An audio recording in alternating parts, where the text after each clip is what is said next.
Hello everyone, welcome to back my new channel Chandrima's রোজনাকচা।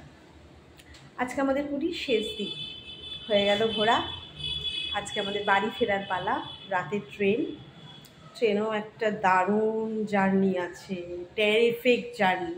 ওটা আপনাদের সাথে রাতেই শেয়ার করব, এখন বলছি না, একটু সাসপেন্স থাক। তো চলুন একটু সমুদ্রে যাওয়া যায়। বাচ্চারা চলে গেছে আমার মা বাবার সাথে, এবার যাচ্ছি আমরা। তো দেখা হচ্ছে সি বিচের ধারে আপনাদের সাথে। চলুন সি বিচ যাই। চলে এসেছি আমরা সমুদ্রের পাড়ে।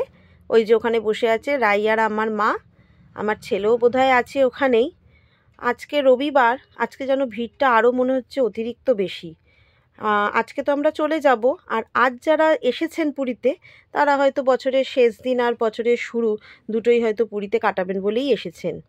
এদিকে আমার ছেলে এত সাহস, সমুদ্রের ঢেউয়ে বারবার করে দূরে চলে যাচ্ছে, আর মা তাকে টেনে নিয়ে আসতেই পারছে না, কিছুতেই সে তার দিদার কথা শুনবে না। ও দূরে যাবেই, আর মা কিছুতেই যেতে দেবে না। লাস্টে মা বলল, থাক তুই কর চান।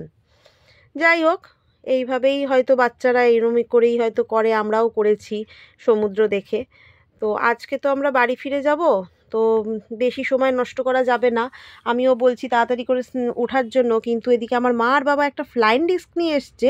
সেই ফ্লাইং ডিস্কটা দিয়ে এত এনজয় করেছি এইবারে সমুদ্রে। তো আমার মনে হয় আপনারা যারা পুরীতে বা দীঘাতে যেখানেই সমুদ্রে স্নানে যান না কেন, এরকম একটা ফ্লাইং ডিস্ক নিয়ে যাবেন। এটা দিয়ে কিন্তু সত্যি বলের থেকেও বেশি এনজয় করা যায়। এদিক থেকে আমরা ছুঁড়ে ছুঁড়ে দিচ্ছি, আর ওদিকে লালা আর ভ্যাবলা দুজনে দাঁড়িয়ে রয়েছে ফ্লাইং ডিস্কটা ধরার জন্য। যদি কোনো সময় মিস করে যাই, ঢেউয়ের তালে তালে আবার তাকে ধরে নিচ্ছি। তো ফ্লাইং ডিস্ক দিয়ে সমুদ্রে দারুণ খেলা যায়, দারুণ এনজয় করেছি আমরা এই ফ্লাইং ডিস্কটা নিয়ে। তো ঠিক আছে, আবার একখানা অদ্ভুত কাণ্ড ঘটেছে। সেটা হলো যে ভ্যাবলা বলে যে ছেলেটি আছে, ও সমুদ্র স্নান করতে করতে ওর কাছে বলরাম চলে এসেছে। দেখতে পাচ্ছেন বলরাম দেবকে? তো ও সমুদ্র স্নান করতে করতে দেখছে সামনে কিছু একটা ভেসে আসছে, তুলে দেখছে বলরাম।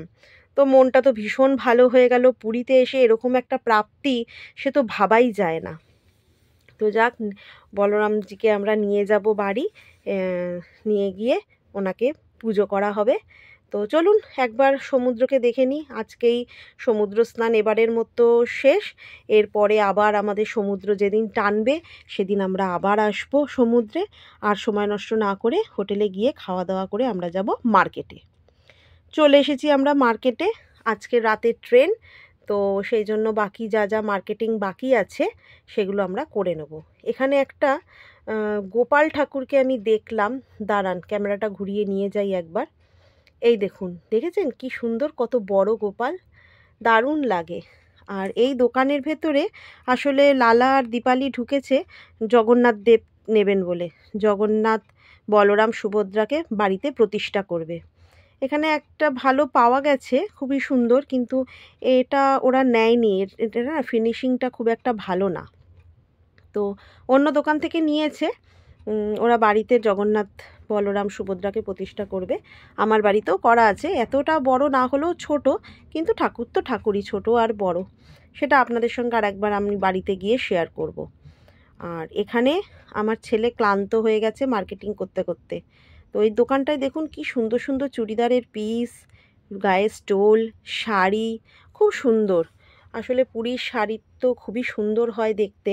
তা আমিও একবার দোকানটা আপনাদেরকে ঘুরিয়ে দেখালাম। এখান থেকে আমি একটা স্টোল না, ওটা শালই বলবো, শালের মতন কিনেছি আমার শাশুড়ির জন্য। আর এই লাল শাড়িটা তো অপূর্ব লাগছে দেখতে। দাম যে খুব বেশি তা না, ওই 1500 থেকে 2200 টাকার মধ্যে। চলে এসেছি আমরা কাকাতুয়া। এখান থেকে আমরা খাজা কিনবো।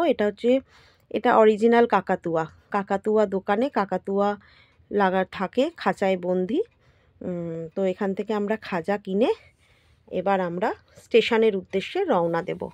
একটু পুরীর সমুদ্রের পাড় থেকে একটু ঘুরে নিই। আর বলছিলাম না যে একটা টেরিফিক জার্নি আছে। আসলে কি হয়েছে বলুন তো, আমাদের তো ট্রেনের টিকিট কনফার্ম ছিল, কিন্তু আমাদের তো ক্যান্সেল করেছি ওরা আসবে বলে। কিন্তু তারপরে না আমরা ট্রেনের টিকিট পাইনি। আর কতদিন বসে থাকবো বলুন? তাই আমরা আর বসে না থেকে আমরা জেনারেলেই টিকিট কেটে নিয়েছি। তো কি করব, কবে জেনারেলের টিকিট কেটেছি ঠিক কথা, দেখুন আমরা কিন্তু সিটও পেয়ে গেছি, সিট যে পাইনি তা না, কিন্তু সিট পেলে কি হবে, এটা তো পুরী থেকে ছাড়ছে বলে এতগুলো সিট পেয়েছি, কিন্তু আস্তে আস্তে যখন ট্রেন যখন এগোচ্ছে তখন এত ভিড় হয়েছে, মানে কি বলবো, আমাদেরকে মানে ঠেলে সরিয়ে দেবে, বসে পড়বে, কিন্তু বাচ্চাগুলো তো রয়েছে। তবে খুব যে অসুবিধা তো হবে, একটা জেনারেলে গেলে তো তার অসুবিধা তো হবেই, কিন্তু খুব যে অসুবিধা হয়েছে সেটাও বলবো না, মোটামুটি আমরা বসে বসে এলেও বাচ্চাগুলোকে শোয়াতে হয়ে গেল। পুরী ঘোরা ঘুরেছো? পুরী ভালো লেগেছে? হ্যাঁ, এখন কোথায় যাবে ভাই?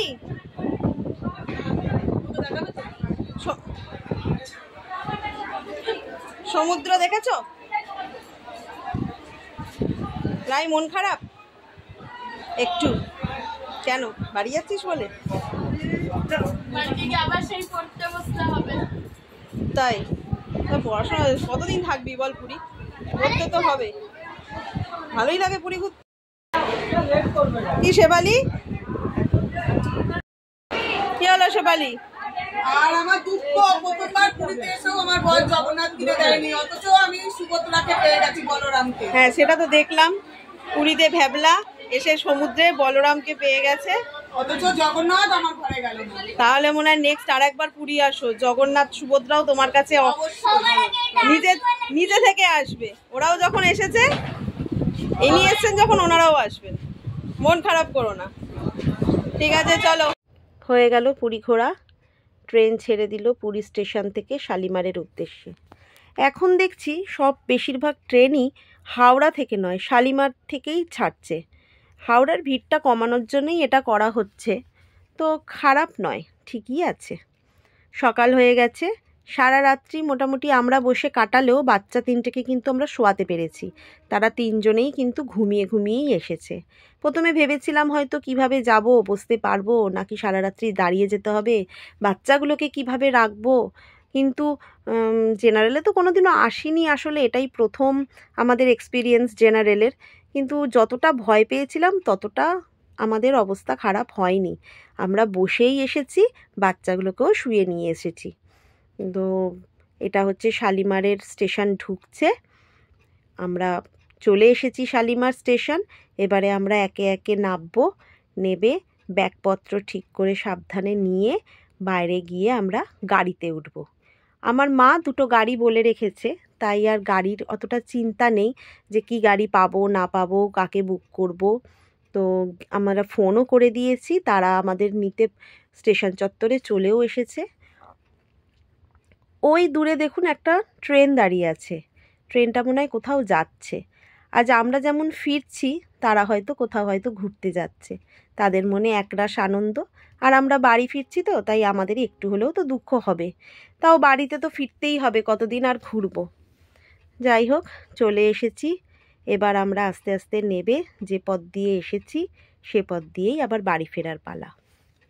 বাচ্চাগুলোকে ঘুম থেকে তুলে দিয়েছি, এবার তারাও ব্যাগ ট্যাগ নিতে শিখে গেছে ভালোই, রাইও দেখছি খুব ভালো ব্যাগ নিতে শিখেছে, আমার ছেলেও দেখছি ট্রলিটা তো টানতে তো ওই তো দায়িত্ব নিয়ে নিয়েছে। এটা আমার চেনা শহর কলকাতা, গাড়িতে উঠে আমরা কলকাতার রাস্তা দিয়ে আমরা বাড়ি ফিরছি। আমার শহর কলকাতা, গঙ্গার ওপর দিয়ে যাচ্ছি, মা গঙ্গা, হাওড়ার ব্রিজ, এ পথ দিয়েই আমরা গেছিলাম, আবার এই পথ দিয়েই আমরা ফিরছি। তাহলে বাড়ি ফিরি, বাড়ি ফিরে আবার বাড়ির যে জীবনযাত্রা সেগুলোর সঙ্গে আবার আপনাদের সঙ্গে শেয়ার করব।